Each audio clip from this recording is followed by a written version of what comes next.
In this video, we're going to analyze the serious case of Starlink, which went down worldwide. This is a very serious issue. Firstly, because many businesses depend on it, businesses located in remote, isolated areas. Furthermore, many people rely on it for internet communication, for connecting with the world outside the inhospitable places they're in. Was it a hacker attack? Was it something that caused all thousands of Starlink satellites to just stop working at the same time? Well, that's what we're going to analyze in today's video. But first, comment below. Do you have a Starlink connection? Do you have a plan? Do you know anyone who has a plan and a Starlink antenna? Let me know in the comments. Let's go straight to my computer screen. I've brought in a guest who's an expert in this area. And obviously at the end of the video, I'll share his channel for you to subscribe to. It's really worth it, okay? So here we go. 3, 2, 1, go. The big question everyone's asking is, what happened? And this is a serious problem because a lot of people depend on Starlink these days.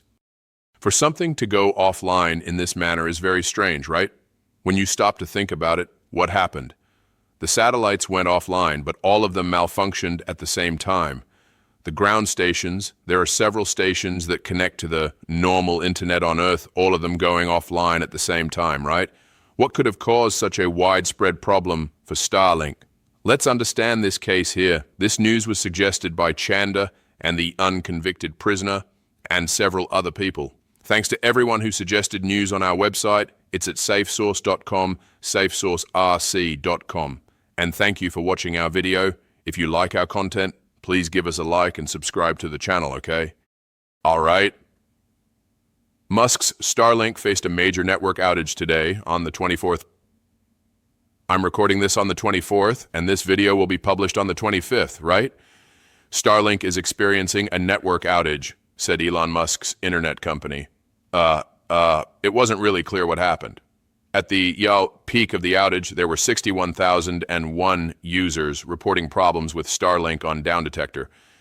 This was around 4:13 p.m. on the 25th UTC. By 6:28 p.m., Starlink was back up and normal traffic resumed, so it was a temporary interruption of about 2 hours, roughly 2 hours, that halted all Starlink traffic, right? And it's quite curious because first off, 2 hours without connection, depending on the business you're running, sometimes you're operating a real-time business or providing a real-time service. Or in the case of people with agricultural businesses, deep in the countryside, they really need this communication. Sometimes it's for meteorological purposes too. Anyway, 2 hours might seem short, but it's quite significant and relevant. Sometimes it's also about continuous service provision. You end up losing a lot of money, many businesses, and so on. The big speculation everyone's talking about is, what happened? Everyone's complaining, right? Look here, people in England are complaining. Tens of thousands of people went offline because of a software failure at Starlink. This is already giving us a hint. It's what I told you, right? For something like this, what would cause a problem across all of Starlink at the same time worldwide? It wasn't just in Brazil, no, it was a global. So what they're saying here is that there might have been a failure, some software update. Look, the failure was reportedly due to an internal software, an internal service that operates on the core network, according to Nichols, right? Nichols is someone representing Starlink, apologizing for the disruption and promising to identify the root cause and fix this problem, right? And that's why I'm telling you how serious this kind of software issue is, right? If this was a Starlink software update, it was an update that went wrong. This happened on a Thursday. Why did it happen on a Thursday? You know that all software updates happen on Thursdays. You know this, right? People who develop systems know this. It's standard across all companies.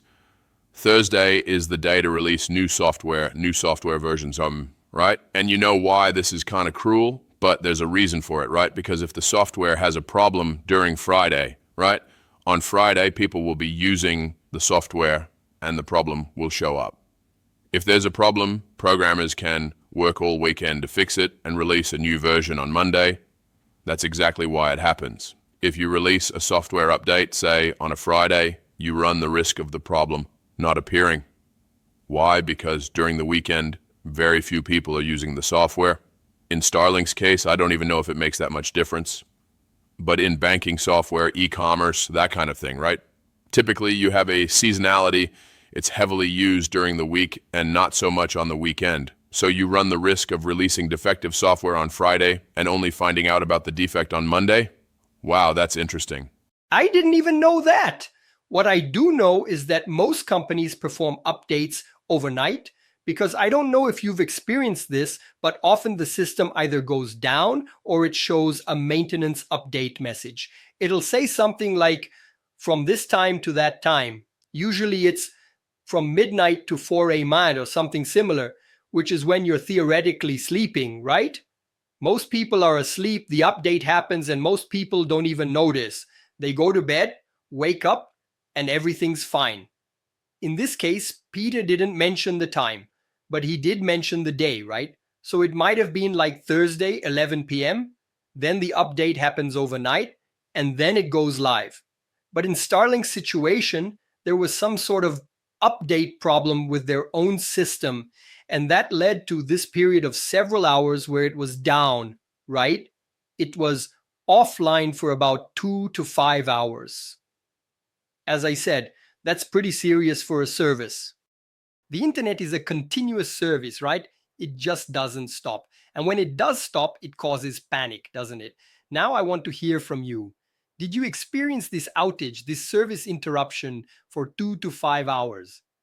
Do you subscribe to Starlink? Are you planning to? Or do you know anyone who has? I want to subscribe when it comes to mobile, because then I'll have it at home and on my phone across the whole country and even worldwide. That's going to be amazing. I believe this type of service might start in the next few months, maybe even this year, okay? I'll leave some recommendations here so you can keep watching my next videos.